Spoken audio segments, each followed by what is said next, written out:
Pledge allegiance led by Mr. Groen. Pledge allegiance to the flag of the United States of America, to the republic for which it stands, one nation, under God, indivisible, with liberty and justice for all. Dear Heavenly Father, just thankful for another day to gather and make decisions that are in the best interest of students, staff, and all stakeholders. Lord, give us the guidance as we make these decisions tonight. In your name we pray. Amen.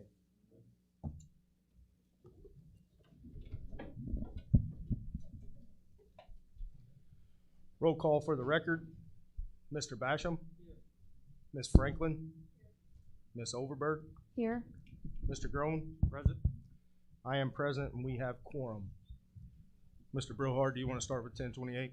Yes, sir. So tonight is our second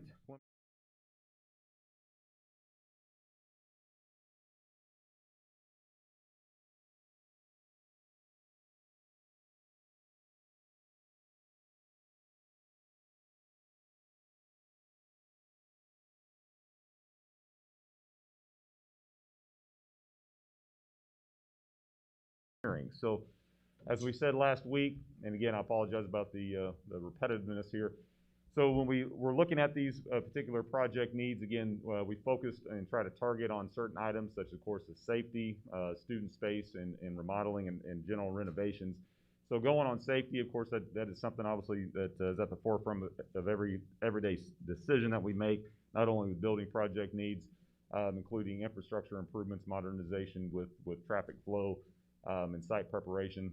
But another couple of concepts that is being considered for the 2021 building projects are FEMA safe room concepts for both one here at the Silver Creek main campus that would encompass enough space to house students and staff in the event that there would be a tornadic event, and also the same concept at the Silver Creek primary school campus. Student space, again, obviously that is a big concern, especially in the building that we're currently in right now here at Silver Creek High School. For most high school averages, as we said last week, that ranges anywhere in the state of right in the ballpark about 300 square feet per student. Now again, that does include general classroom, hallways, bathrooms, gymnasiums, cafeterias, so on and so forth. So again, 300 square feet per student is kind of a general rule of thumb. Currently right now at Silver Creek High School, we're sitting at about 188 square feet per student, so dramatically less than state average. So as you can see, Silver Creek Middle School, we're at 147 per square foot per student. Silver Creek Elementary, 122 square feet per student, and Silver Creek Primary School, 152 square feet per student. So, and one of the things, again, we have to remind ourselves on, of course, the more students you have, the less students, the more square footage you have per student per square foot. Naturally, you're going to have, again, more wear and tear on your facility and ongoing maintenance costs surrounded with that. But again, just general remodeling and renovation concepts, including, of course, flooring, windows, wall coverings, lighting, etc. Some other needs, again, that was previously discussed. For the Silver Creek main campus, it is imperative that, again, we try to look at every square inch of this campus and get every use we possibly can out of it. Site improvement, of course, main thing is traffic congestion and also parking, not only for now, but also into the future. 21st century learning spaces, including for technology, CTE, PLTW, media center concepts. And then, of course, one of the biggest items that is a hindrance here at Silver Creek High School is our cafeteria needs and circulation needs throughout the building. The cafeteria, including the preparation area, the kitchen and cooler spaces, again, is very, very small. Definitely not built for a student capacity of 900 students. And of course, this in turn helps drive, or actually it does drive, the scheduling here at Silver Creek High School, because again, there's only so many bodies that you can literally process through the lines in a timely manner just due to the congestion. The building, no big surprise, obviously was built under architectural guidelines of 1960, and most of the bare bone areas here within the middle of the school just have not seen a renovation elements to expand those concepts to, again, encompass 21st century learning needs and styles. Some other needs that are being considered, ECA needs including theater, music, athletic concepts. Now, one of the items that, again, as I said last week, I commend the board for focusing their attention on from the forefront is the current tax rate, which of course will determine how much you can levy for a project of this size. Currently, right now, the Silver Creek School Corporation tax rate, the 2021 tax rate is 0.7851. Last year, as West Clark, we were 0.8982. And if you didn't listen to my presentation last week, when West Clark split and became Silver Creek School Corporation, we had two issues. A, we didn't know exactly what we were going to be able to levy, and we didn't know exactly what our AV was going to be. When we had to submit our budget in early November, our AV, and this is no fault of the county or whatnot, it was just a bad timing situation. Our AV was not certified by the county until December. So we were literally shooting in the dark until we knew exactly how much our CNAV was, which was going to drive our tax rate. We estimated very conservatively, and as I said last week, it would have been completely irresponsible for us to try to levy new debt in 2020, impacting the 2021 tax rate when we did not know what our CNAV was going to be. That would have been completely irresponsible for us. Obviously, I would not advise the board to do that, and we did not. So consequently, our AV went up, which was good, but that drove our tax rate down. So all we are projecting to do, which I know these other gentlemen are going to talk about this later in the presentation, is just leveling off that AV, that tax rate back up to 2020 standards. That's it. That is responsible for our taxpayers, and it'll get us what we need to get in respect to what our building needs are currently right now. Enrollment projections, again, just kind of going back to what I talked about last week, enrollment projections are just that. They are projections. But right now, if you look at our trend data from grade level to grade level, we're looking at trending between 1% to 2% between grade levels to grade levels. So that's looking at, your grades 5, 6, 7, by the time they get into 8th grade or 9th grade, looking at again, what's that trend between 5, 6, 7 when they get into 8th grade, and obviously when they move on to 9th and so on and so forth. So again, 1% to 2%, depends on the grade level. But again, that's trending for the next 5 to 10 years. So our current enrollment right now is just above 2819 actually right now. So if you just take that 1% growth quotient for the 2030-31 school year, you're looking at a student total population for Silver Creek of about 3,100 students. And if it's at 2%, we're at 3,400 students. So, and again, seems like a long ways away, 2030, 31, but that'll be here before we know it. So again, we just want to make sure whatever we plan for and whatever we do right now, we're doing it with good thought in mind. So without any further ado, I'm going to turn it over to Mr. Otten of Bozeman, Kinney & Evans for his presentation. Thank you.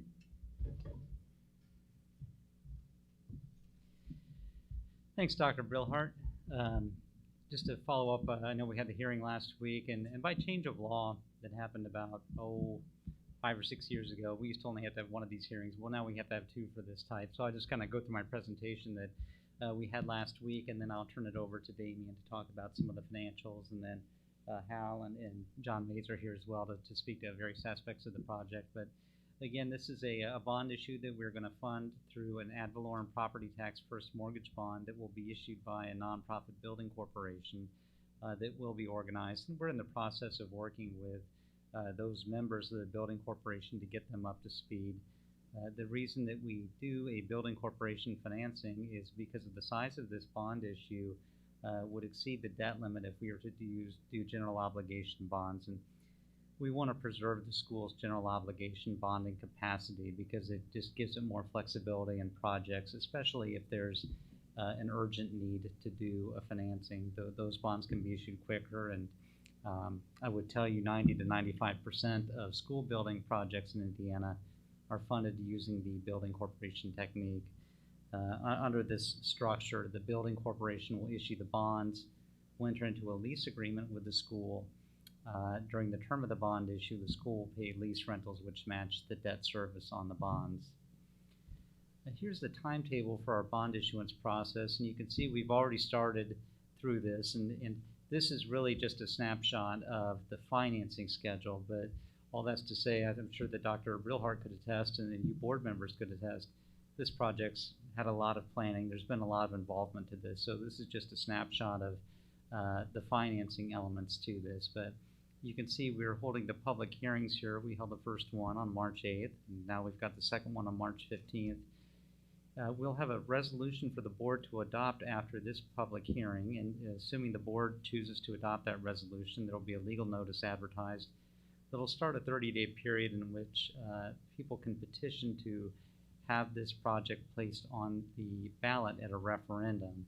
Now that would require 500 signatures, and those would have to be verified by the auditor in the voter registration office. Assuming that doesn't take place, we'll have another school board meeting in April, and then we would look to do a bond sale at the end of May with a bond closing on or about June 10th. And we feel fairly confident in that schedule.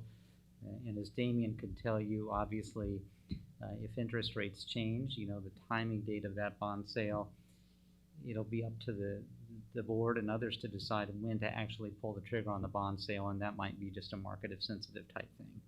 But we will have the proceedings in place to get that done. When we do close on the bonds, how does the money work? It will actually flow into a bond trustee account. The school has used Bank of New York Mellon as the bond trustee in the past, and will probably do so for this financing. They're one of the very large Indianapolis financial institutions that do this. Those monies are held in a trust account, meaning they can only be used for cost of the project, and they will rely on statements that Dr. Brilhart will submit as the lessor representative with invoices attached to verify that every dollar is properly accounted for and actually goes towards project cost. And this is how it's been done in the past and will continue to be done so. The bond trustee also will be in charge of making sure that the bondholders of the bonds are getting paid on a semi-annual basis of principal and interest, and the payments the school corporation makes on its lease agreement will flow straight to the bond trustee. They won't even flow through the building corporation. They'll be assigned to that bond trustee. And when the bonds are retired under the operation of the documents, the property will revert back to the school corporation. I always like to kind of mention a couple of the applicable statutes for those that are interested. These bonds will be tax exempt for state and federal income tax purposes, and if you're interested in the Internal Revenue Code, it's Section 103 provides the exemption, and then there's sections 141 through 150 that provide more detail on exactly how that tax exemption works. The school statutes we're operating under for building corporation is 20-47-3. It sets up some of the hearing requirements, as does Title 6 1.1-20, which is applicable to any time a governmental unit wants to use a property tax levy to support a bond issue or lease financing.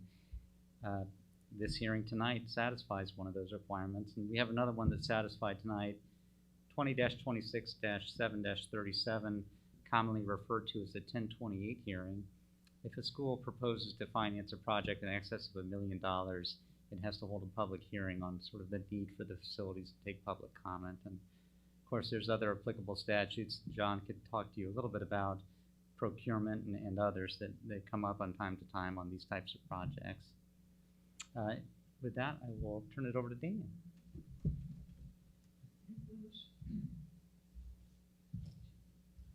I'm going to take a little time and discuss the financing of the project and also the payback. And as we said last week, we're going to approach this very similar to the way that the school corporation sets its budget. We need to set maximum payments, maximum borrowing, maximum term, et cetera, that we're going to have to abide by. And so this is an estimated budget.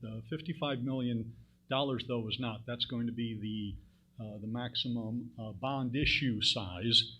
However, not all of those funds are going to be used all for construction. There's going to be, the bulk of it, as you can see, is for construction. Then we're also going to have capitalized interest and some cost of issuance. So we're early in the process. These are preliminary numbers.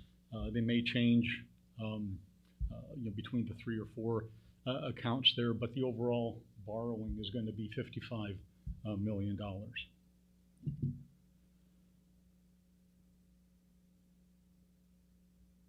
Wow. That does not look anything like the, was this a, I'm sorry? It's formatted a little bit different. Okay. Okay. Like, what? Who drafted this thing? No. Okay, so this is intended to show, this is the max levy.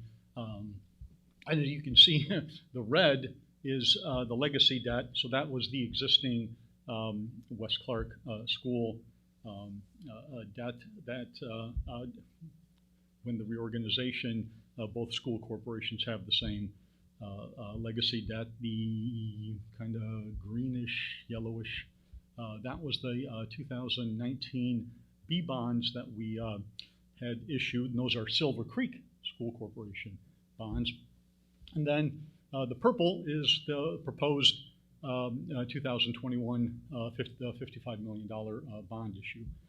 The little blue number there corresponds to the $1 million plus capitalized interest number. And just quickly, what that is and that happens in 2021 and a little bit in 2022. If we were to sell bonds according to the schedule, say in May and then close in June, bond payments in Indiana are made in January and in July because we pay our taxes in November and May, and the school receives its funds in December and June, and then it goes ahead and makes the payment. So if we were to sell bonds, again, this year, the first payment would be January of 22, which means the school would have had to levy to collect that last year. And there was no bond issue. There wasn't even a school corporation, the Silver Creek School Corp last year. So that is what we're going to put money aside with the trustee, and the trustee will make that payment. And then the school will start levying in 2022.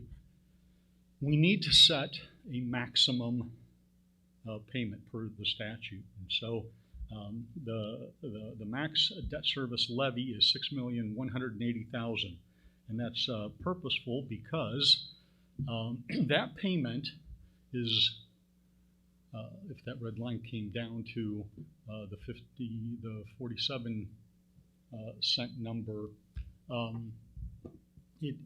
that is given the assessed value that we have right now, and that $610,000 payment is what maxes out at the 47 cents.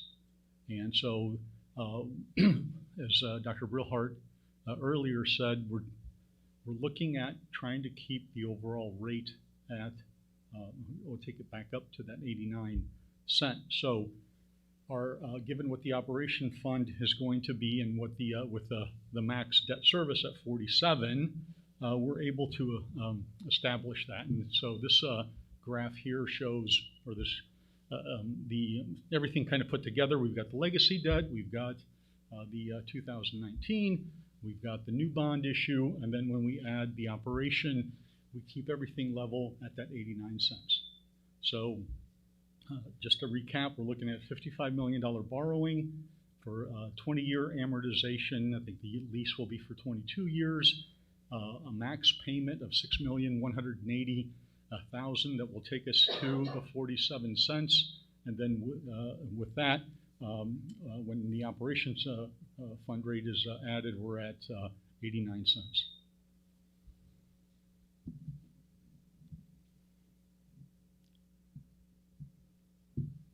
Now I'll turn it over to Wilbur.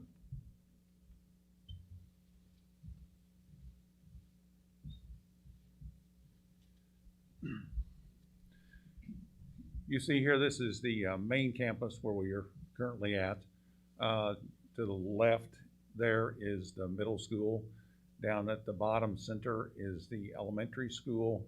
And upper right there, the largest facility, of course, is the Silver Creek High School. We're looking at the middle school of expanding some additional classrooms. We're also looking at some interior work, some finishes, some windows, and so forth there. At the elementary school, it's predominantly interior work. There's no additional square footage being considered at this time at the elementary school. And then we're also looking at doing some improvements to, excuse me, to the playground area. On the high school, we're looking at an addition that would come across the front of the building. In all likelihood, that would be a two-story structure. We're looking at adding several new classrooms, including some special classrooms like science, music, art, and so forth. Those would be incorporated in these newer areas. Also, we're looking at a new auditorium, seating probably somewhere around 800 folks in that space, but it would be a full fly operational auditorium. To the rear, we're looking at expanding some athletic facilities. Actually, they're multi-use, multi-purpose facilities. Rehabilitating the existing auxiliary gym, and then expanding that with some additional indoor athletic areas that can be used for various sports. At the football stadium, we're looking at the addition of a turf field. Also, we're looking at expanding the seating in there, and also some improvements in some of the outline storage facilities that support both the football, the track, and the baseball. The parking area would be expanded towards 31, and we're looking at a possible realignment of Renz Avenue to allow a little more flexibility, because that sort of splits the site in, right now, and it's a little more, gives us a little more freedom in design. This would also mean that we would need to relocate the softball field. So we're looking at either an on-campus relocation or possibly at the primary school site.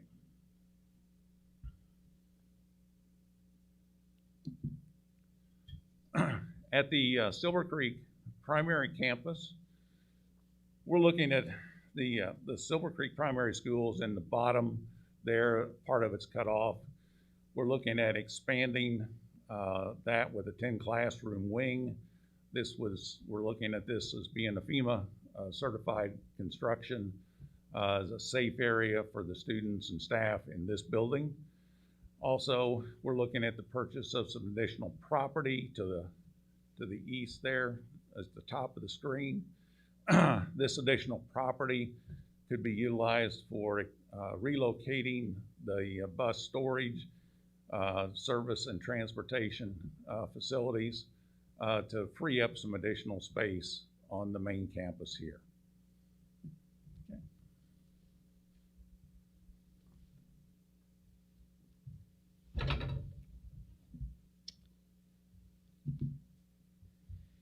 So to talk about selection process and kind of the next steps, once funding is approved, there'll be several phases.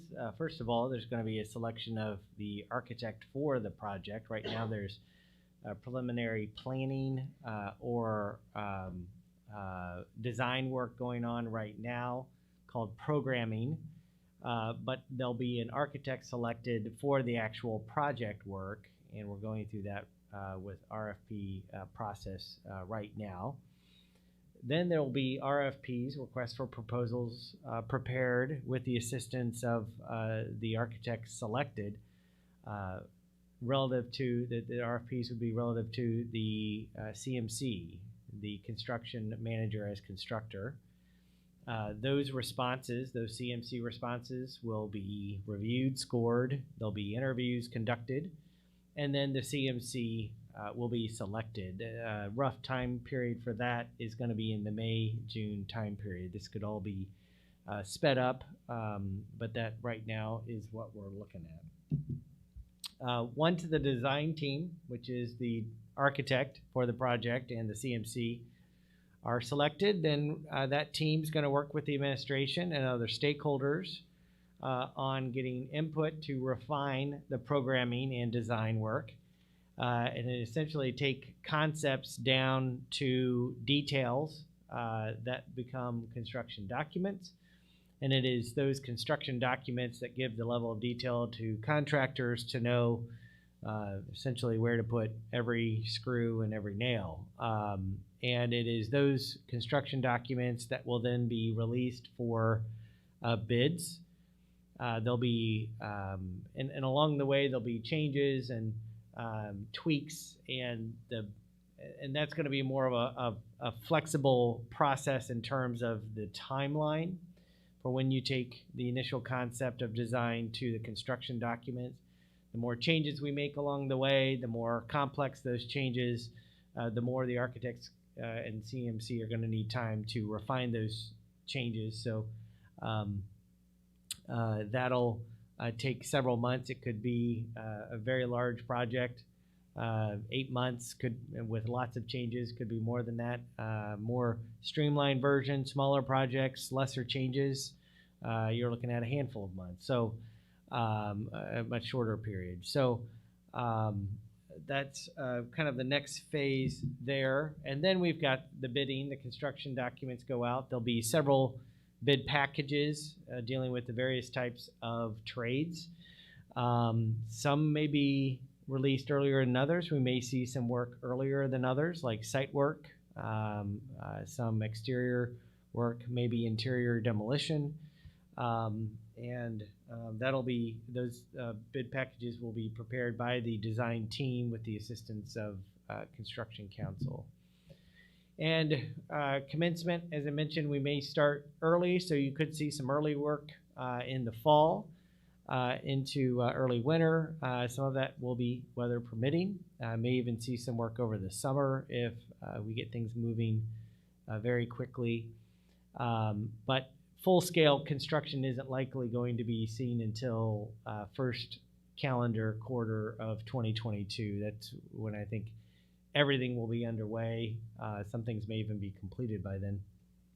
But late 2021, early 2022 is kind of that time period.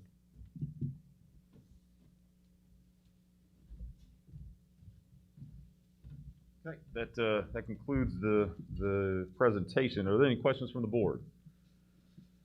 Okay, this is a hearing, so we have to give the public the opportunity to give comment. So if you, any member of the public wishes to step forward at the mic, just please state your name and address and make your comment. You have a 3-minute timeline, so we'll go ahead and open the floor up for any public comment.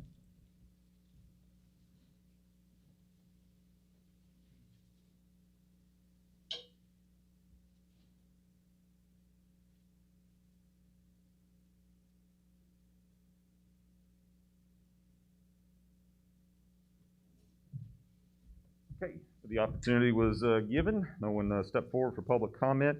In closing, again, I do want to commend the board for their hard work in this this project thus far. It's a very, very exciting time for Silver Creek, exciting for the board, exciting for the staff, exciting for our kids and our community. So again, I commend the board for taking the proper steps forward to make this dream a reality. So with that further ado, Board President, I would ask you to shut down the hearing, and then consequently we will start the regular board meeting right after that.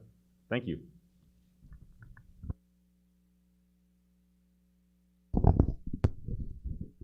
Do we have a motion to close the hearing?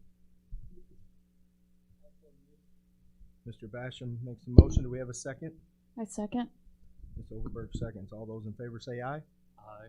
Those opposed? Motion carries.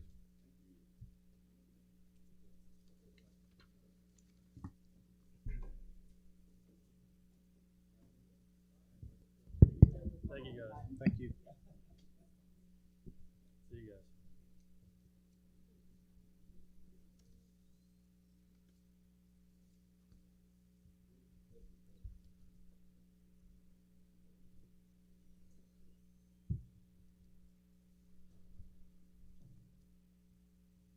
Call the regular board meeting to order at 7 o'clock. Mr. Brillhart, any emergency additions to the agenda? Yes, sir. Apologize. Get my stuff in order here. Yes, sir. There are a few items I'd like to highlight in red. One particular highlight. We'll go through that here in a little bit on page 3 of the agenda. The one under the reminders for upcoming events, the special board meeting for Thursday. We have executive at 5:30, and the special board meeting starts at 6 o'clock, and that'll be at Silver Creek Primaries PDAC, 6 o'clock start. And then under ECA C6, we have a dollar amount change for an ECA of $1,350. Then the only other emergency addition under other E.3 was approval of Silver Creek High School Senior Retreat, March 5th, 6th, 7th of 2021. Those are the only emergency additions to the agenda, sir.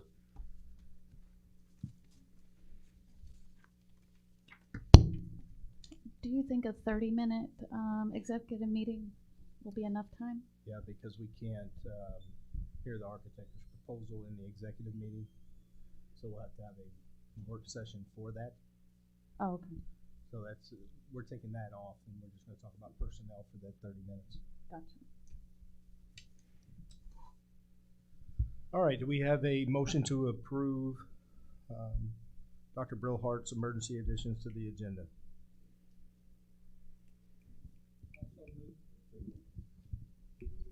Mr. Basham makes the motion.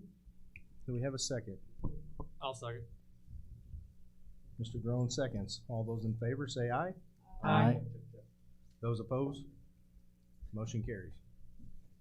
Thank you. I would ask the board to review the minutes of February 15th regular board meeting, and we would need a motion and approval for the minutes from the February 15th regular school board meeting. All right, do we have a motion to approve February 15th regular school board meeting minutes?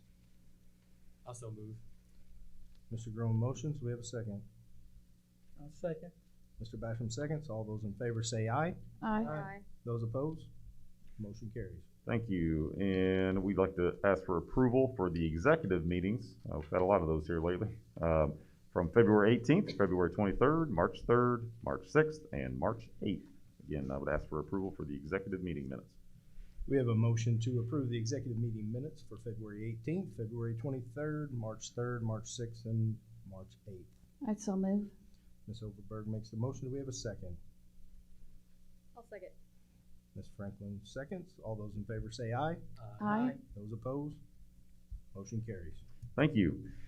Going on to school reports. A few months ago, we embarked on a journey to kind of highlight the new Silver Creek School Corporation, and rightfully so. That was something that needed to be done since obviously the split effectively took place on July 1st. We felt like it was necessary to bring in a firm and again give credit where credit is due. So without further ado, this is the reveal of the Silver Creek promotional video. our plan is, of course, we wanted to, we didn't want a spoiler alert, so we wanted to kind of wait to blast that out until we had the opportunity to do it at our March board meeting. But the plan is, of course, we're going to blast this out through Infinite Campus, Facebook, so on and so forth. So I would just ask the community, members of the school corporation, share it, because it is just that. It is a highlight. It's a highlight of years and years and years of dedication and hard work from our staff, from our community, from our parents, from our students. And again, it's just a snapshot. Unfortunately, this thing could be, instead of 5 minutes, it could easily be 5 hours long. That's the only sad thing, is you can't fit it all in. That's the only sad thing. So again, it's very exciting for us. So without any further ado, Mr. Smith, I'll turn it over to you.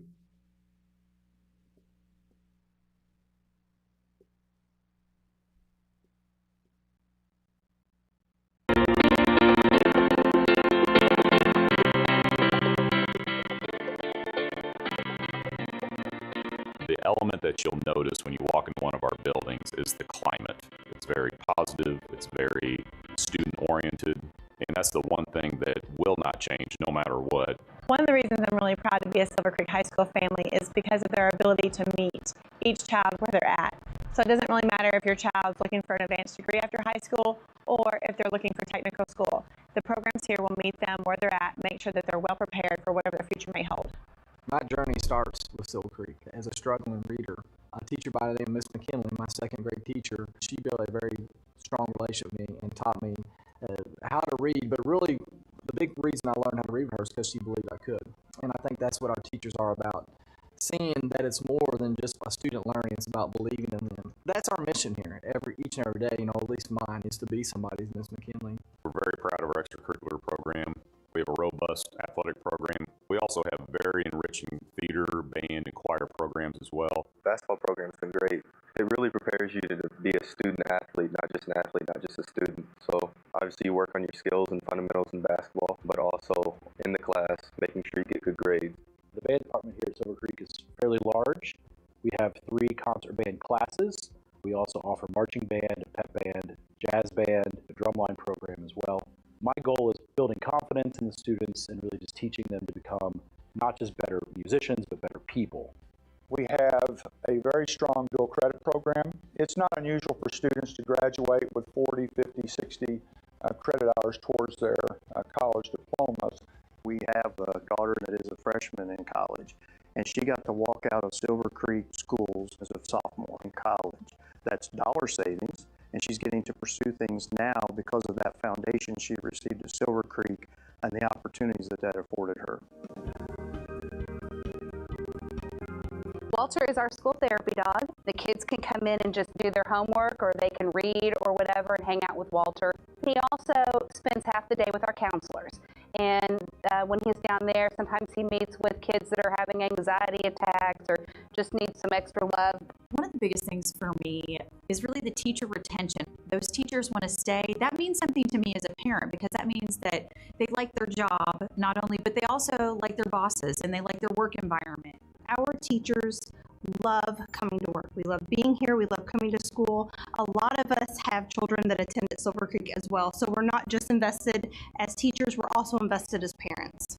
The teachers really love, and they challenge our kids. They push them to their limits. We want to make sure that the kids persevere and work through their challenges. No longer do teachers just teach a grade level. They are teaching each child, here we are, and what do we need to do to get them to the next level. Something we pride ourselves on here is the educational piece, but it's also the whole child. It's looking at how can we make them be better humans, how can we make them be the best version of themselves. I love the way they are instilling core values, and I think it's so awesome that they are incorporating these values at such an early age. Silver Creek is fantastic. The teachers here just make learning very fun. My math teacher's name is Miss Schneider, and they always say, Miss Schneider, I feel like everything's so easy because you're such a good teacher. Everybody here would do anything to help our kids, and they have. 2 years ago, we started a food pantry. Any family that has a student in any of our Silver Creek schools can come and get food on Thursdays. I can put on Facebook, we are low on mac and cheese. Last time I did that, 2 days later, 186 boxes showed up from Amazon full of macaroni and cheese and tuna. That's just what our community does. You don't have to be the best athlete. You don't have to be the best band kid or the best theater kid. You will find a niche and you will find a place to be in this building. Just come and see what we're all about. Come and walk through our building. Come and see what our teachers are doing every day. Come and see the smiles on the kids' faces. SCE has always been the place to be for you and me. It's my slogan. The whole expression, it takes a village, this is that village. Go Dragons! Go Dragons! Go Dragons! Go Dragons! Go Dragons!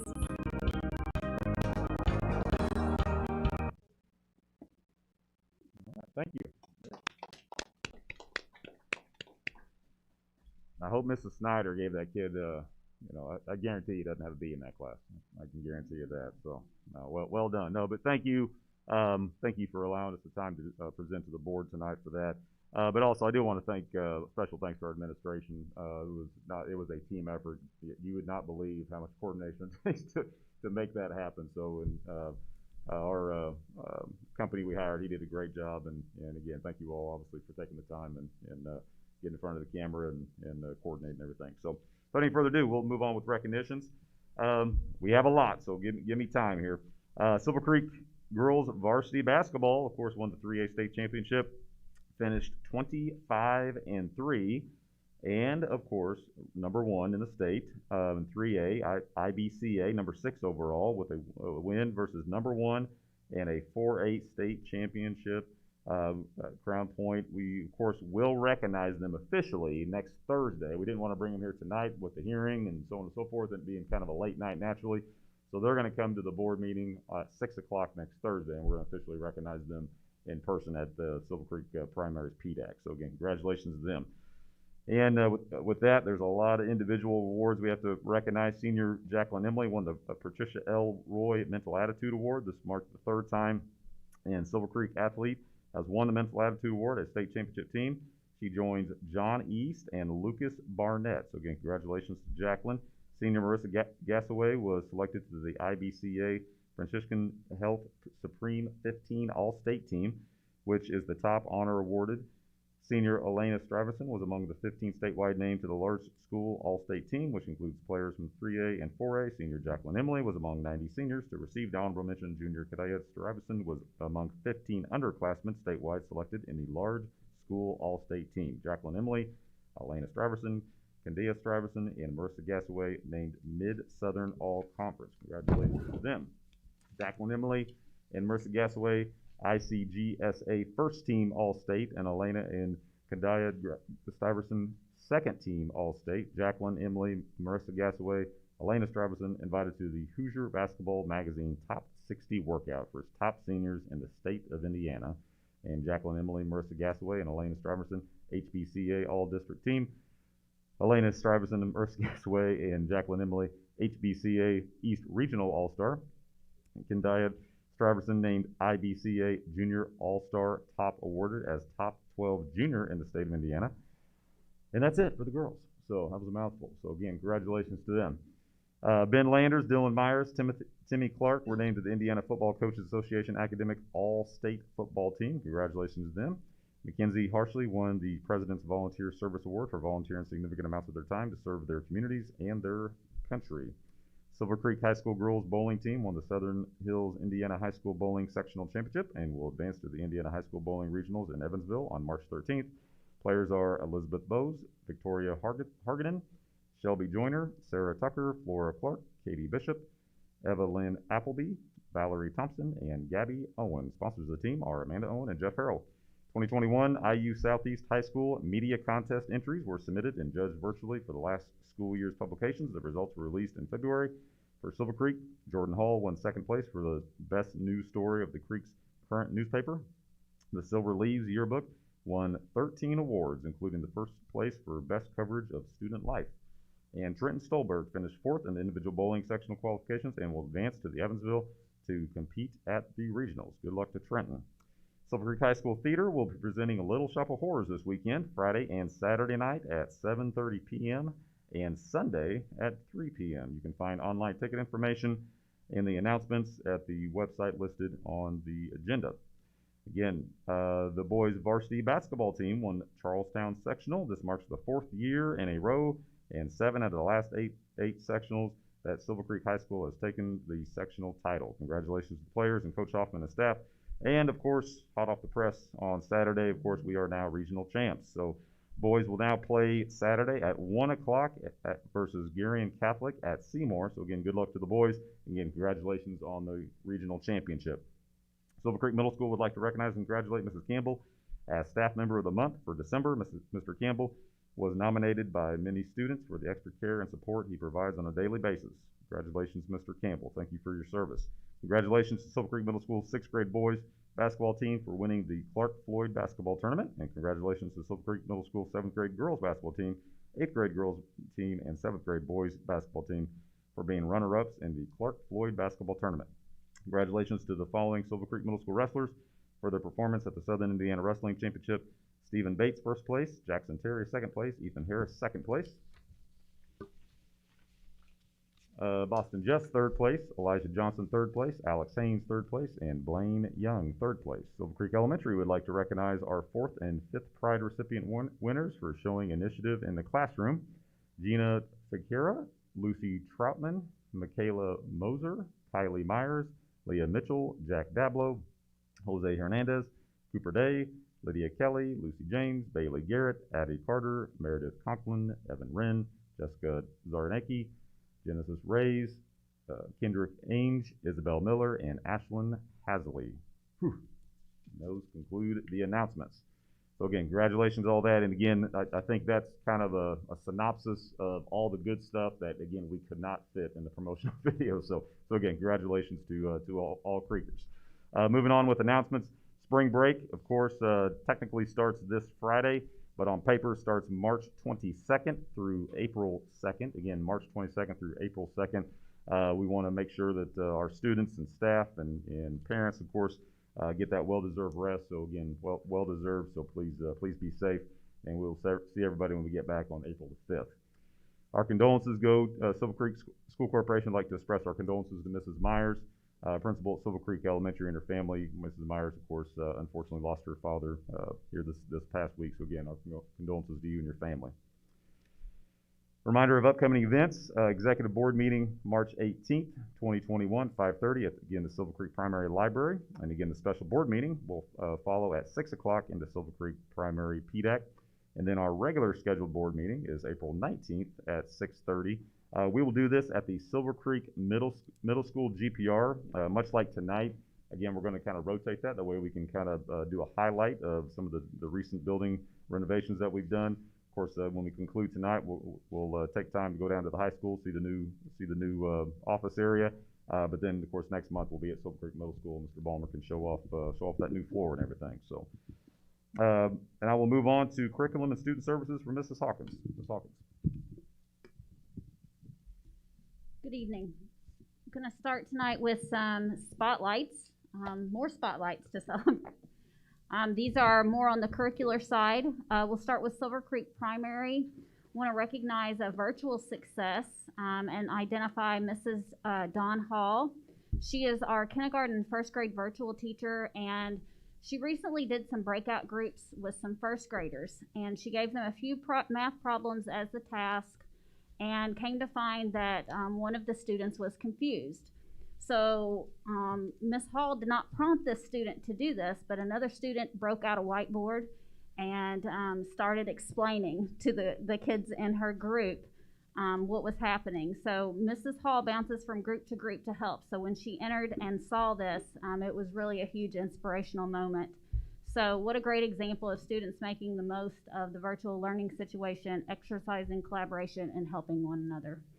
Silver Creek Primary would also like to recognize Mrs. Cheryl Jackson for going above and beyond as Silver Creek Primary's representative on the Language Arts Textbook Adoption Committee. Cheryl has diligently followed through with all teachers, sought input from all stakeholders, and participated in many virtual sessions with vendors on her plan time to ensure that we make a very informed decision. So a big thanks to Cheryl for going above and beyond to serve Silver Creek Primary. At Silver Creek Elementary, last week our 3rd graders, both virtual and traditional, completed the iRead 3 state assessment. The students worked hard, and the one-to-one technology was very helpful this year. In addition, Maria Jenkins, Jenna Kimmer, Michelle Ablove, and Megan Gillen hosted a narrative writing training for our new teachers this past week, Wednesday. So we want to thank them for their collaboration and for supporting our new teachers. At Silver Creek Middle School, teachers have been working diligently on their PLC product submissions for question 1, which centers on what we want students to learn. And PLC is our professional learning communities. So teachers continue to become insanely clear on what they want students to learn in their curriculum by mapping out their week-by-week pacing guides and by identifying the essential standards for their courses. Our professional learning community teams unpack essential standards and develop common formative assessments to check for understanding of these critical standards and provide additional help to students through the utilization of our FLEX program. Silver Creek Middle School teachers have done an amazing job working to guarantee that all students have a viable curriculum and ensure that the common courses are aligned. Silver Creek Middle School sincerely thanks our teachers for their commitment to providing an intentional, engaging, and meaningful curriculum to our students. So this goes with the theme of the night in terms of recognizing the things that are happening here on the Silver Creek campus, specifically for me on the curricular side. So great job to all of those folks mentioned there. Want to give a summer school update. Our summer school preparations continue to progress. Administrator positions are on the board agenda for consideration tonight. We will be posting teacher positions soon. After the teaching positions are set, we should have more specific information to release regarding the student slots and eligibility to participate. We do anticipate having specific attendance requirements this year. We want to make sure that the students who are provided with a slot can commit to attending all of the days. We understand that vacations occur frequently during the month of June, but in order to maximize the results of the program, attendance is a priority for us. So I just want to take any questions regarding summer school from the board, if there are any. Okay, so some district committee updates. We've been super busy with the committees, but it's good stuff. So I want to start by thanking the committee members for their continued commitment. Even with the challenges this past year, these committees are a great example of how collaboration has not stopped at Silver Creek, even during the pandemic. We're moving forward with each committee topic and hope to have long-term plans in place to consider as budgets are built over the next several years. So we'll start with mental health. This committee has taken time to review our current mental health supports across each building. This afternoon, we started working on a 1-3-5-year plan, and our next meeting will be talking about costs and potential funding sources. For our language arts world language textbook adoption committee, the committee members have been working hard to gather input from building level staff and parents.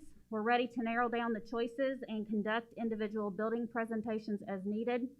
Although the weather created a small delay in gathering that input and evaluating books, we still hope to make a recommendation at the April board meeting. The Assessment Exploration Committee, this group so far has met with 2 vendors. We have another vendor presentation set up on the first day back from spring break, and then we hope to evaluate at least 1 more before we narrow any of our options down. The EL Committee, the EL team met recently, and Mrs. Mitchell did an excellent job explaining data that shows how our EL population has increased over the last several years.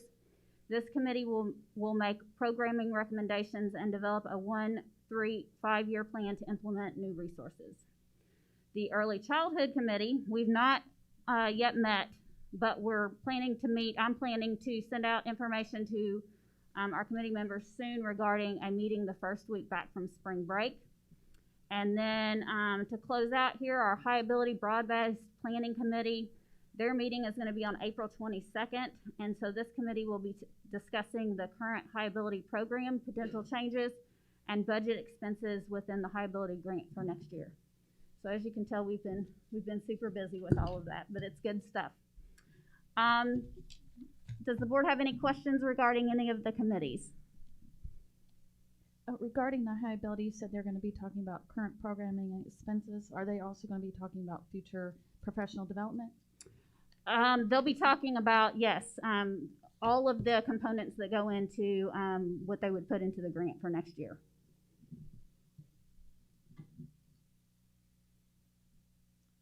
Okay, so at this point, I'd like to bring up Candace Lyford to give us a health team update.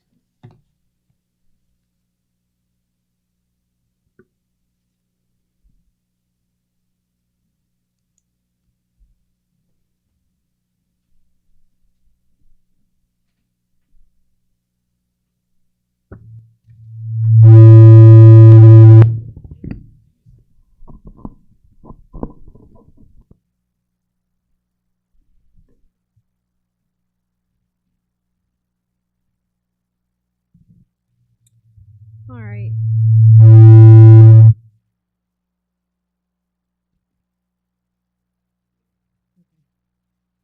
So going over the numbers from each of our individual buildings. In the primary school, we have one staff member out for COVID-related issue. 7 students that are either quarantined or ill with symptoms. In the elementary school, 0 staff out. 2 positive cases for students, and 12 either quarantined or ill with symptoms. In the middle school, 0 staff out, no positive cases, and 10 students quarantined or ill with symptoms. And then in the high school, 0 students out, 1 positive case of a student, and then 18 students quarantined or ill with symptoms. And then we wanted to talk about the COVID-19 vaccine and give some updates and information. Effective today, all staff in all the schools are able to obtain a vaccination at any vaccination site in the state of Indiana. This is great news because it was very restricted as of last week. All they need to do is bring proof of residency in the state of Indiana, their school ID, or a pay stub from school. And then this is for staff also. Vaccinated people with an exposure to someone with suspected or confirmed COVID-19 are not required to quarantine if they meet all of the following criteria. So this is important for our staff members. They have to be fully vaccinated, which means 2 weeks or more after receiving the second dose in a 2-dose series, or 2 weeks or more following receipt of the single dose vaccine. That's the first thing. They have to be within 3 months following the receipt of the last dose of the series and have remained asymptomatic since the current COVID-19 exposure. Those who don't meet all 3 of those criteria should continue to follow current guidance after exposure to someone with suspected or confirmed COVID-19. This is the most recent information from the CDC, but it continues to be studied, so it's currently evolving. That's all I have, unless you guys have any questions about anything. How has the rules with the 3-foot mask policy put in place, how has that been administered? Is it working? It has been working well. There still are instances where we have to go and measure. Some teachers are unsure when we send the email to ask them, and so we'll go in and measure the rooms. Some parents have questioned, well, I thought when we received this information that said not in classrooms, and we have to clarify on occasion, you know, this contact was in the school bus or within the lunchroom, or, you know, in this particular classroom, it was less than 3 feet, but overall, it has helped immensely. Do we see a foreseeable uptick in our numbers going to spring break? Are we sending anything out to our teachers and students, parents, staff, just to kind of be on extra precaution? We've had a little more of an increase kind of within the past week or two than we had maybe a few weeks leading up to the past week or two. And of course, the state of Indiana and the CDC would prefer that people don't travel, but we know that that's not realistic. It's spring break and people are going to travel. So We may likely see a little bit of an uptick in positive cases after spring break, but we're just going to do our best to, continue to do what we do with our contact tracing and try to encourage people to do their social distancing, stay home if they're sick, strongly urge that for parents to keep their kids home if they're sick. That's the biggest piece.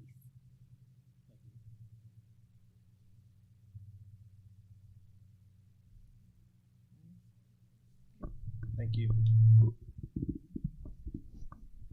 Okay, and then the final part of my report tonight will be with Kelly Granger, who's here to give a special education update. Hi. And to piggyback on Lisa's talking about the district committees, we did hold our first special education district committee meeting on August the 4th, and that was at Silver Creek Elementary. We had about 20 parents, teachers, administrators, at least that signed in. There may have been a little more, but we had about 20. We had 20 sign in. And basically, I reviewed my goal or my vision of creating a more inclusive culture in our schools. And then the participants, people there, generated a list of questions and concerns, which I put together. And then the next thing we've done is sent out a newsletter. We kind of grouped all those questions and concerns into, basically you get 100 questions and concerns that are around certain topics. So I've answered that in a newsletter that went out on Friday. I think, I know the newsletter went to all the Silver Creek parents in the district and the Silver Creek parents. These are parents of students with special needs and the parents of kids who are also in Borden-Henryville. There was a glitch in getting it out to our staff. I don't know if it made it out today or not, but the platform that I used for the newsletter, it didn't go real nicely. So we're working on that if that didn't make it out today. I don't know if it went out today. Do you know? Oh, okay. So hopefully we'll get that out tomorrow. And I believe you all will be on that list as well. The next thing, the newsletter, I am getting a lot of feedback from that from parents. Most of it continues to be around transportation and then logistical things. Are we going to hire teachers? Things like that. And then the next thing that we've done is we have posted our 4 new positions.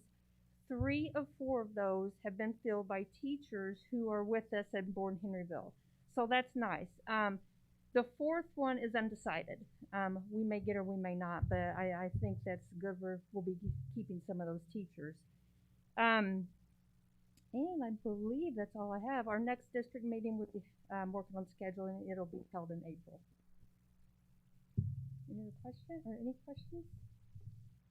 The only question I have is coming up here later, we're going to be talking about the Special Education Modification Renovation Bid Project. Mm-hmm. Have you received or reviewed those documents?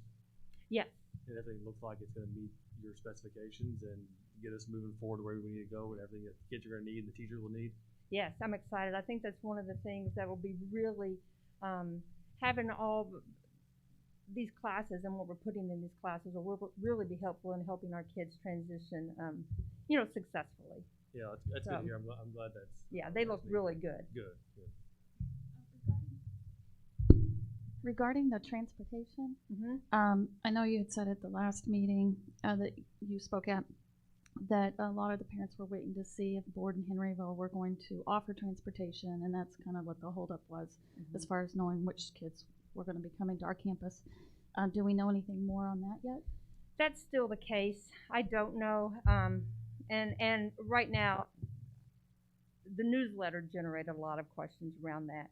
So I got a lot of questions over the weekend. A lot of them were around transportation. I wish I had an answer, and I don't. And I've actually included Borden-Henryville on my response to them so that they can respond. I don't know the answer. I do think they're working on it, and I think it'll be coming soon.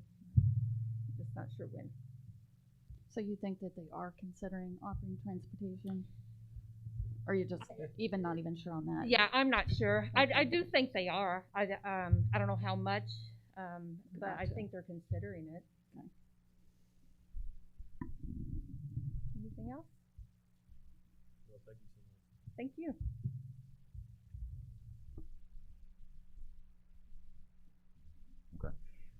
Thank you. Thank you, Ms. Hawkins, for your continued work and dedication to a lot of different hats that you wear. So again, thank you for everything that you do on a daily basis. Thank you, Ms. Granger, for your reporting and everything that you do. And Candace, thank you. And of course, Candace, we wish you the very best of luck. And probably the last time we get to see you at a board meeting. So again, good luck with everything. Moving on with the agenda. Moving on with finance items. Of course, our claim docket had a total claims for this last docket of $1,373,934.69. Our payroll totals were $860,105.06. A grand total claim docket for approval of $2.234039.75 million. With the month of February shutting down, I want to go through our Education Operations Fund. So for education, our revenues for the month of February were $1,677,532.74, and our total expenditures for the education fund were $1,346,015.91, leaving us with a grand total in the fund of $5,270,836.94. Now, with that being said, again, that's what our cash balance looks like on paper, but as I've talked to the board, and again, I want to make sure we're very, very clear on this. The Joint Service Fund, which is our special ed standalone fund that is funding all special ed, I guess you say, normal education fund costs right now between ourselves and the current expenditures at Borden-Henryville, we will reconcile that fund after July 1, of which we will take, I guess you say, cash, if you will, from our education fund and pay our proportionate share. Borden-Henryville will be doing the exact same thing after July 1. So with that being said, our cash balance on paper will go down after July 1, as we've expected for the last 8 or 9 months. Okay, so this is not a surprise. I just want to make sure I explain that very, very thoroughly. That, of course, that will, on paper, that will be impacted. We're spending it right now. It's just, it's coming out of a different fund, which, of course, is a 1,300 joint service fund. So any questions for that? Again, I just want to make sure I'm very, very clear how that process will work. So, and again, the same process will be taking place at Borden-Henryville. They're just not housing the joint service fund like we are. So, moving on to operations fund. Of course, again, we have not received a levy yet for operations, but we did have a little bit of revenue coming in February of $39,927.44, and our total expenditures of $495,083.60, leaving us with a fund balance of $666,573.61. Any questions to education or operation fund? Okay, and I want to bring to the board's attention, we are tracking our cafeteria fund again in the days of COVID.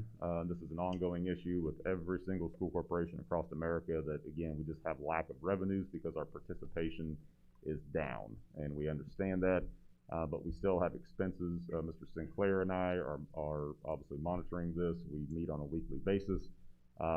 I can assure you we're doing everything we possibly can to make sure that those expenditures are under control and lessened, to make sure that the impact within the cafeteria fund is as little as we possibly can make it between now and the end of the school year. Of course, our game plan is on a monthly basis right now. We are going negative in the cafeteria fund, roughly in the ballpark of about $50,000 per month. Okay, again, that is a lot. But again, it's something that it's a plague right now, that again, the only resolution to that is participation. That is it. And we can't adhere and expect participation until COVID is, I guess, non-existent to a certain extent. It's just, that's the driving factor right now. So again, we are doing everything we possibly can in-house to minimize that as much as we can, and again, we will continue to fight the fight, just as I hope every single school corporation is doing. So most of that $50,000, is that because of overhead from labor? No, actually, that's one of our lowest costs. Actually, it's mainly product. It's product. Now, in turn, just like with everything, the federal government is late on federal reimbursements. But it's food related expenses. That's the main thing. Now, in theory, we should get reimbursed, very similar to how we have in the past, if not more, because everybody's considered free right now. But still, if kids are not, even if it's free and their participation is still down, whatever, 50%, whatever it may be, again, those expenditures are still going to remain constant, if that makes sense. So still got to buy food, still got to prep it, still got to pay people, and so on and so forth. But yeah, it's so you said the majority of that 50,000 is product. So can we not just cut back on product? Like we just wouldn't buy as much? Is yes, there we something are, I'm misunderstanding? Yes, we are. I can assure you, we are not buying as much because our participation is down. But what I'm saying is the grand majority of our expenditures in the cafeteria fund are not salary and benefits. That's a big chunk, but it's not the majority. It's kids buying the candy bars and the chips and sodas and everything else. Where we are most profitable is our commodities. It's not the first lunch when they go through the lunch line and pick up their tray or whatever. That is not your profitable items. It's like you said, it's the extras, if you will. So the second round through the line. That's where you make your most profit. How much do you feel that once we get, since everybody's basically free lunch now, I'm assuming we are getting no revenues, so to speak. So how much of that $50,000 per month do you feel will be made up? I hesitate to answer that right now because I don't want to be inaccurate, but let me do some research on that, and I will get back with you this week on that, if that's okay. Sure. I just feel $50,000 is a lot of money. It is. Yeah, I yes, was thinking the same thing. What can we do as far as, I mean, I guess based upon the reopening plans, we weren't allowing those second trips through the lunch line. We kind of eliminated those sales of those items, correct? Is that why we did that? No. The cafeteria line it's modified, but we're still allowing those type of items to be sold and bought. They're just not being sold and bought.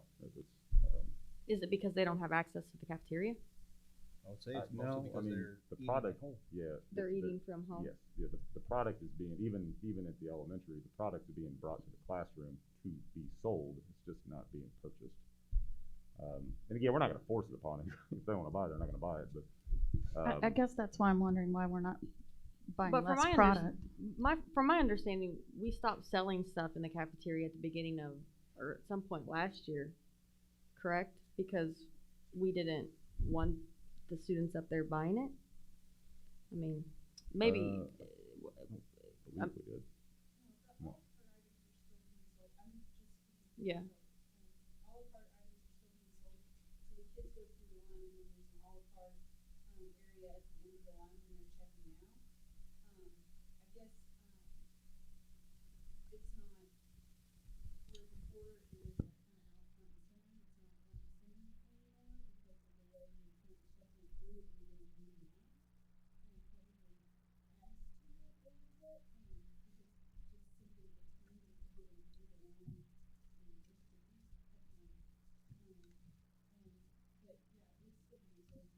I remember being in the buildings a lot last year, and that stuff, those things were not being sold.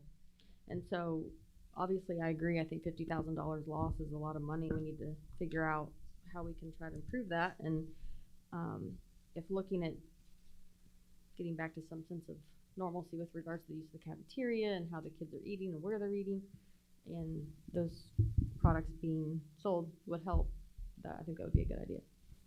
As I've met with Mr. Sinclair, and we've discussed, we actually have a meeting with our cafeteria managers the week after spring break.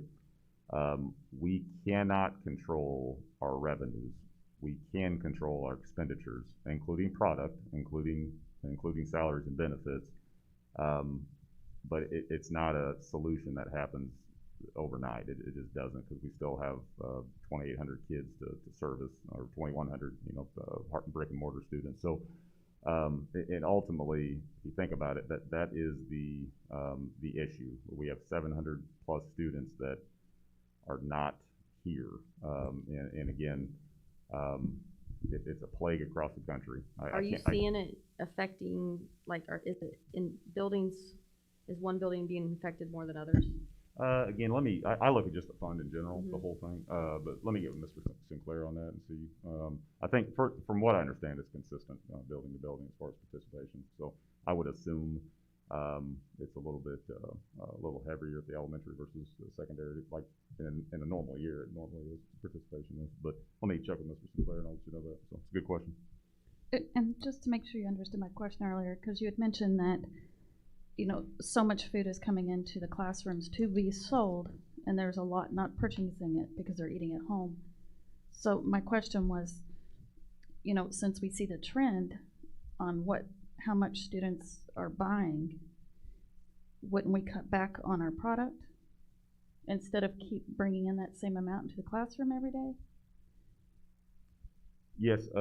Again, I have to apologize for ignorance. I do not operate in the cafeteria on a daily basis, but let me get these questions answered by Mr. Sinclair, and I will get back with you hopefully tomorrow on some of these items.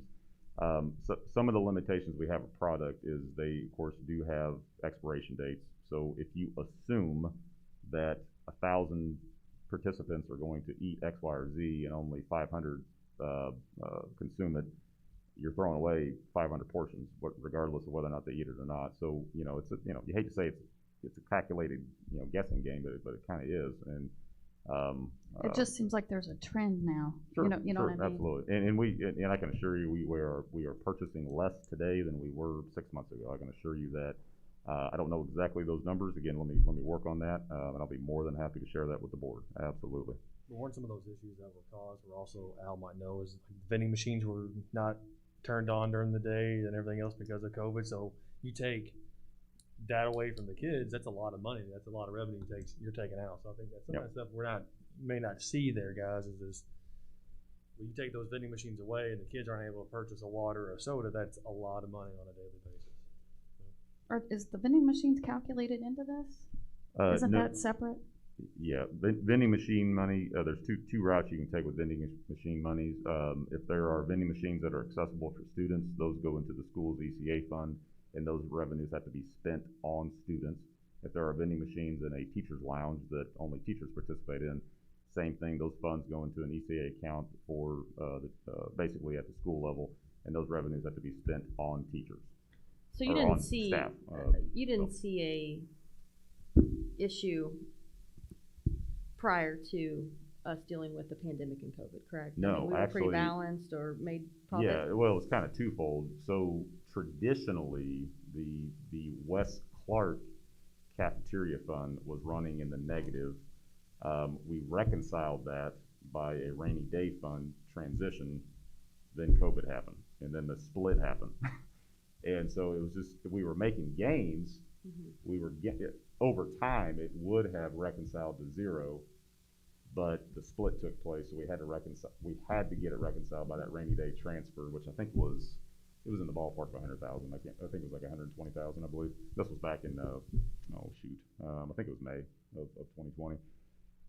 So in order to make the split happen, we had to obviously make sure that those debts were, I guess, whole, if you will. So that happened. But again, the transition that we were making at the beginning of last year, I believe the cafeteria fund negative for West Clark was, I think it was in the ballpark of 190,000, and we got it all the way down to 120. So we were making the gains, and again, it's something we can fix. It's just, unfortunately. How do you think we fix it, though? I mean, do we start looking at our plans and seeing what paths we can take to getting back to utilizing those areas more often? Focus on sales and control your expenditures. That is the only two things that you can do. And so if you're going to increase sales, you're going to need to have the students having access to the cafeterias. I mean, your chances of them going through the line and buying product are going to occur more often if they're eating in the cafeterias and things like that. Yes, ma'am. If anybody has a cafeteria magic wand, I will buy it from you personally.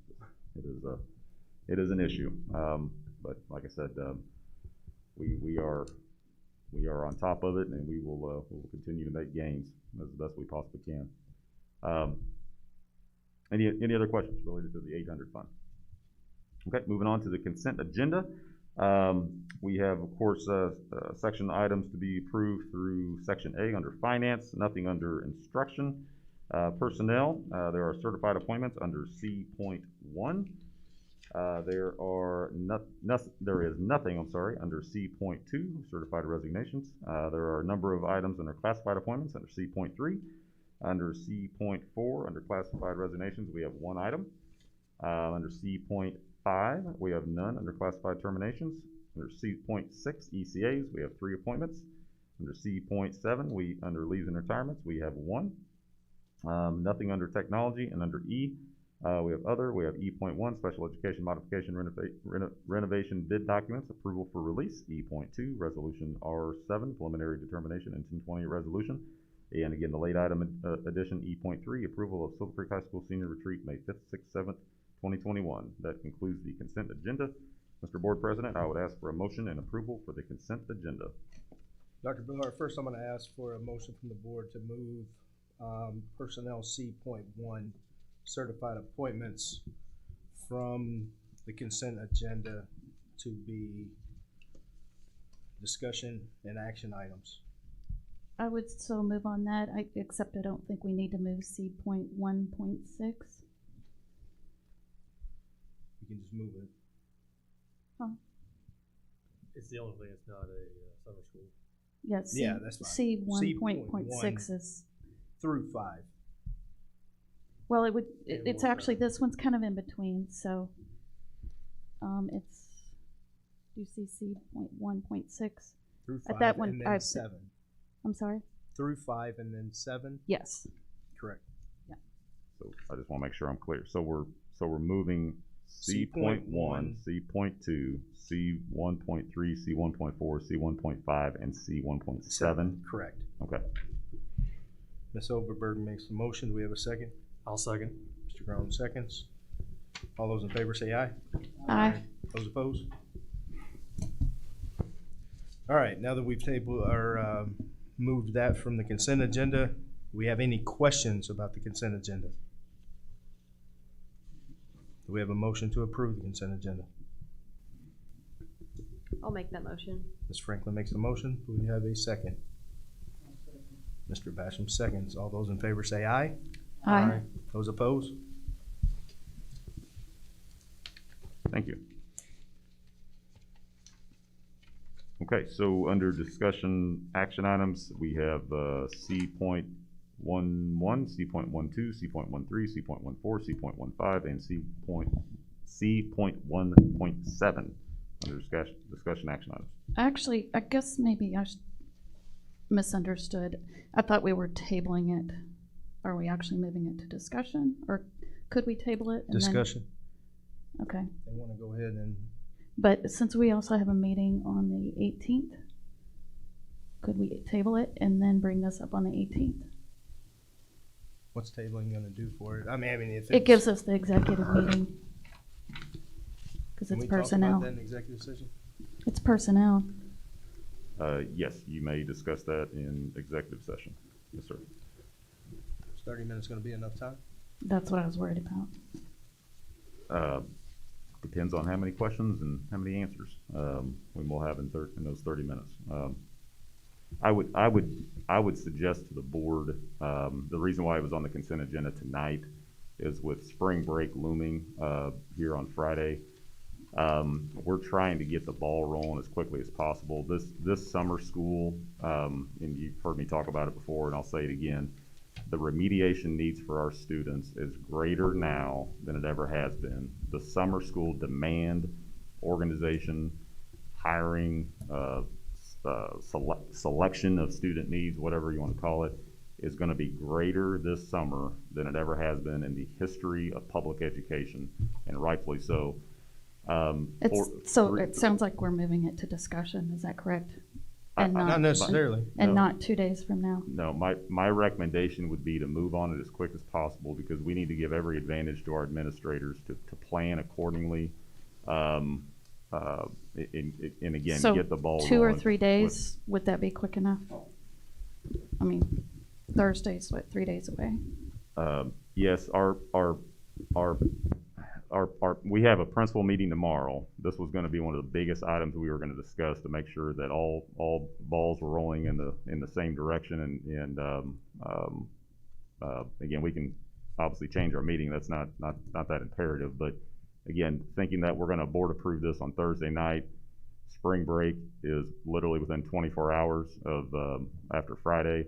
I just don't know if that gives our administrators time to adequately get everything in place before spring break happens, because once we get back from spring break, I mean, we got 1 quarter to get this done and going. Now, again, that sounds like a long time, and it is, but any advantage we can do to make sure that, again, it is solidified and as smooth of a process as possible, I think we need to take advantage of that. That is my recommendation to the board. You can table it, we can talk about it, we can make moves on Thursday, that is fine, but that is my recommendation to the board. Rachel, you can make a motion to table. If you get a second, it can come to a vote. If not, it dies and it goes to discussion. Okay. So I would make a motion to table. Do we have a second motion to table discussion of C.1? 2, 3, 4, 5, and 7. There ain't no second, it dies, it goes to discussion. So let's talk.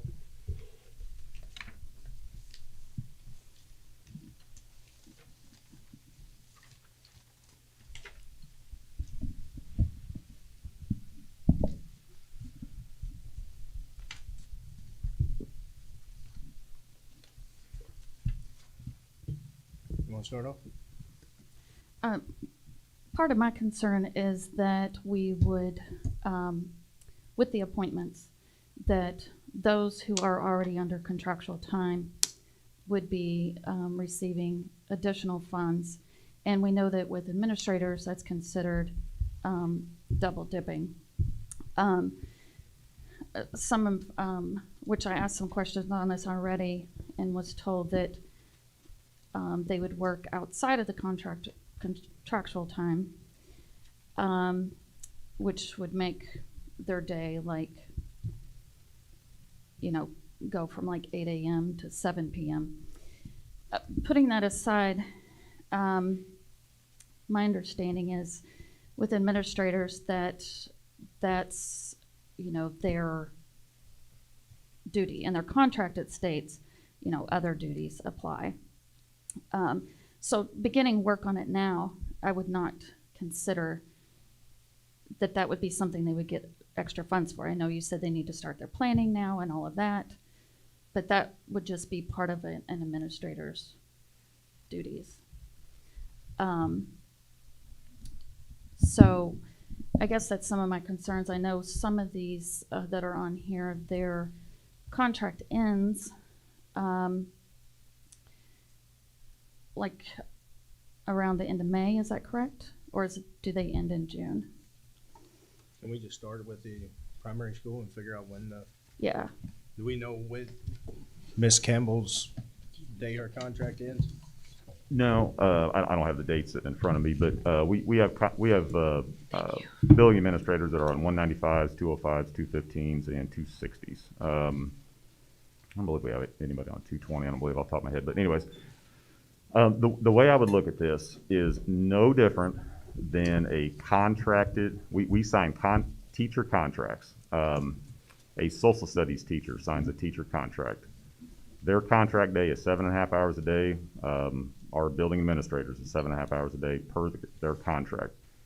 Don't look at it at any different than a good old-fashioned teacher that we're paying to be a coach. Technically, they shouldn't be coaching during their 7.5 hour contract day. Technically, it's a stipend. This is a stipend. It's the same concept that performance should not be conducted during their 7.5 hour contract day. If I'm a coach, I'm going to work from whatever 8 to 3, and I'm going to coach from 3 to 7, whatever it may be, for my stipend. We are applying the same concept for the summer school, whether it is a 260 administrator, whether it's a 215, a 195, that is 100% irrelevant. They will work their stipend outside of their 7.5 hour contract day. Plain and simple. That is on the employee, not the employer, the employee, to prove that they are not double dipping. That's illegal. Can't do that. And I can assure you that has been communicated very thoroughly to all administrators. Something, again, tomorrow we're going to talk about in our meeting and reiterate. You cannot, as the employee, double dip. So keep time records.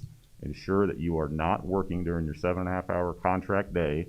Because if you are, obviously, there will be repercussions to that. You will not be compensated for your stipend because you cannot, legally, we cannot pay you as the employer for doing that.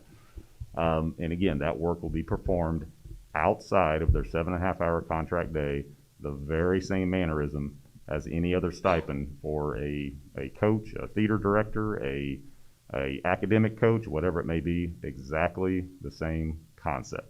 It's just, this is summer school. It's the same premise. Are they signing off on that, Tom? I'm sorry? Do they sign off on that? We can. Again, what has been communicated to them, it is their responsibility as the employee to prove that they worked outside their contract time, but we can absolutely, HR department, we can formulate. I got a couple questions and I want to say something really quick. So just so I understand this correctly, what we would be approving here tonight would be a stipend amount in addition to what they're already being paid for being a summer school administrator, handling duties for summer school. Is that correct? Am I understanding that correctly? Yes. How much is that stipend?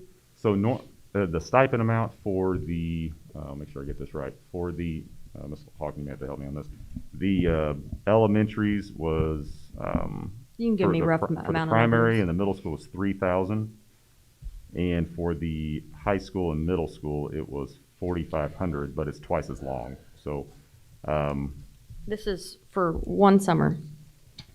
In essence, it'd be for this school year. Okay. Yes, ma'am. Yes, ma'am. So what I'll say with that knowledge is that these administrators that are sitting here in this room, in my view, work well beyond what they're contracted to do on numerous days, probably work more than they're expected to. And so with that being said, I think that the stipend amount here,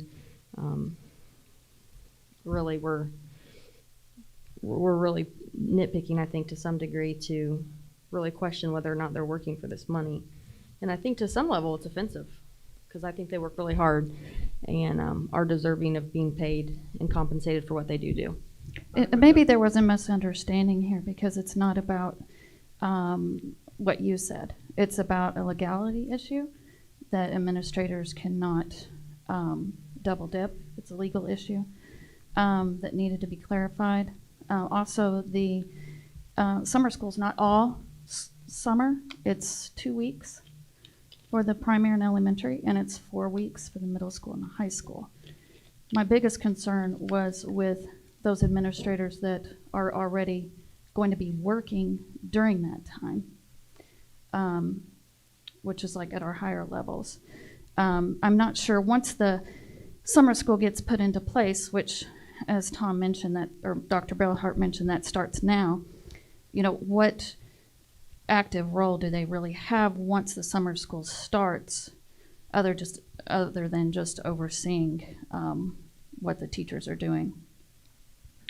I think we're at a point, we all know, it's just not us, but across the country, that virtual learning has worked, but it hadn't worked to the same degree that we know our students are losing out in classroom. I think we could sit here and look at this and look at it as double dipping or not, but if they're working outside their hours, and I agree with Christy, most administrators go way beyond what they're contracted.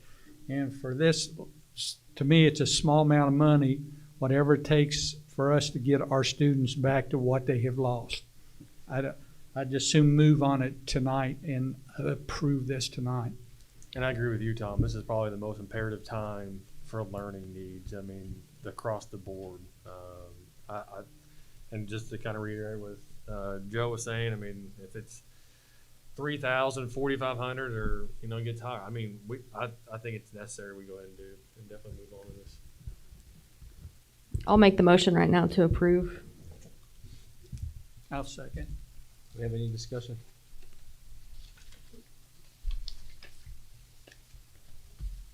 Ms. Rankin motions.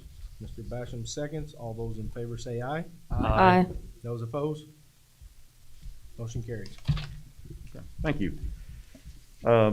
With that being said, on that note, we are extremely excited for summer school 2021. We are. It is again, it's going to be a summer school of the likes that we've never seen before, but it's going to be a lot of work, a lot of organization, a lot of coordination, but it's well worth it. Is it going to be the magic wand? No, it's not, but it sure is going to help, and that's exactly what we're here to do, is to help students in needs, and I don't think that need is any greater than it currently is right now. So so we look forward to obviously working with the administration, with our teachers, with our aides, with transportation, with cafeteria, so on and so forth, to ensure that it is a success.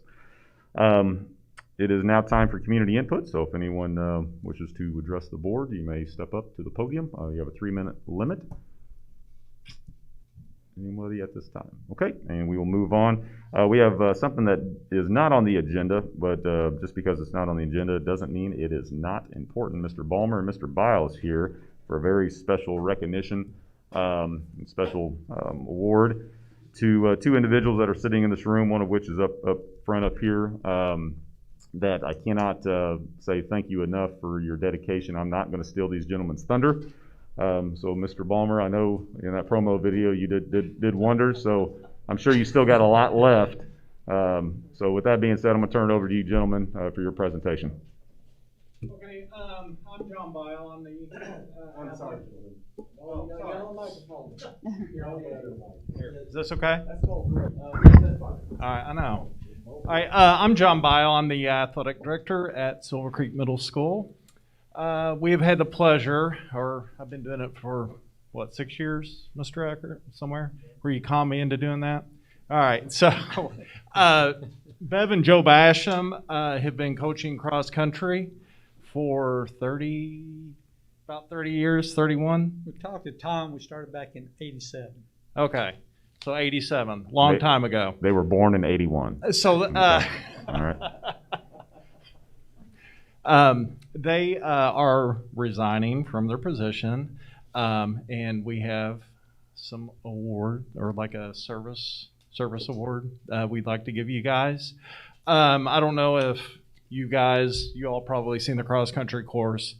I know Joe has weed eated out there, built bridges, planted trees, and it's a great course. All the athletic directors, they always want me to host the Mid-Southern Conference because it's a wonderful course to run on. All the parents can see. Am I missing anything else? And I have heard stories that they tend to they bought kids or runners who couldn't afford shoes. They got them shoes and things they need to run. So they've done an excellent job. Mr. Balmer? I want you all come on up and we'll hand you your award. Joe, if you want to go ahead and get it to them.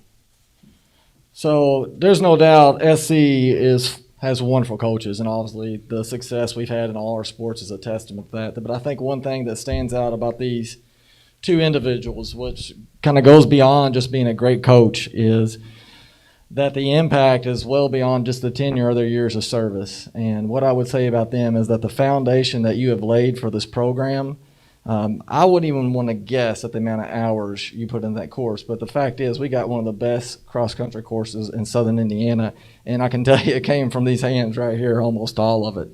And if you've never seen the course and seen all the structures and everything that goes with it, and just the maintenance alone, we've talked a lot about above and beyond, and that's what these two have done. It's above and beyond, and even though they're stepping down, our future runners, our future coaches are going to benefit from what they've done for this program. So even though you're stepping aside, I know you're going to still keep up with our program, but I do want to say thank you from the bottom of our hearts for your hard work and dedication, and our students are very lucky over these years to have you as a coach. So thank you so much.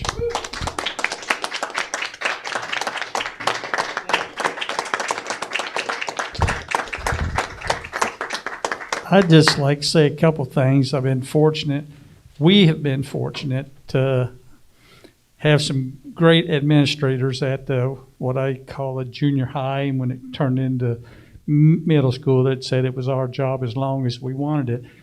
It ain't that we still didn't enjoy cross country, but we're both retired now, and we ain't had an August or a September vacation in over 30 years, and it's time for us to start looking at some things for us. But we'll still continue to help out on the course, because where it does have our name on it, we want to make sure it stays like it is, where people want to come here and run, because it is one of the nicest facilities in the state. And thank you, Todd and John.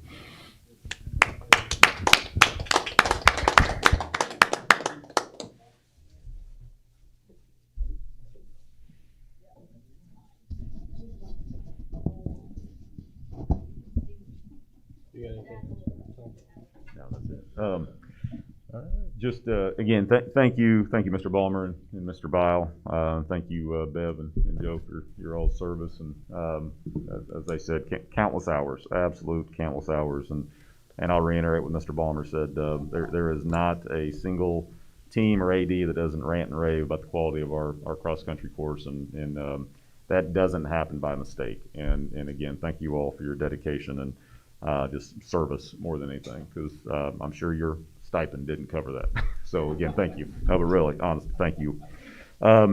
With that being said, before we adjourn, I do want to invite everyone to come down to Silver Creek High School's new office area. I'm sure Mr. Eckert is excited to show it off to the crowd. So again, we're excited to reveal it. So it's been many months, many meetings, many decisions, a lot of changes, so on and so forth, a lot of updates. And again, it's time to show it off. So, without any further ado, Mr. President, I will turn it over to you for adjournment. I just want to say to Bev and Joe, thank you very much for all the years of service, and just thank you to our teachers and our parents and staff as we come up on the close of this 9 weeks and starting spring break. Enjoy yourselves. Be mindful of the surroundings. Any other board members have anything to say before we ask for adjournment? No, but congratulations to everybody who was recognized tonight. We truly appreciate everything you're doing, so keep it up. Go Dragons. Sorry about that. The only thing I want to say is, because I feel like maybe something was a little misconstrued, I do realize our administrators work hard and work a lot of hours, just like teachers do. So I don't want that to be misunderstood. My concern was particularly in regards to the legality of how things were done, which Mr. Brillhart, or Dr. Brillhart, sorry, has clarified tonight. So that was my only concern. Yep. Congratulations, Joe, Bev. It's been a pleasure working with you so far, Joe, and I think that you've done a lot of good things, and that's just one of them. So thank you for all you've done. And go Dragons. I really liked the video. All right. Do we have a motion to adjourn? Mr. Basher makes the motion. Do we have a second? I second. Ms. Overberg seconds. All those in favor say aye. Aye. Meeting adjourned.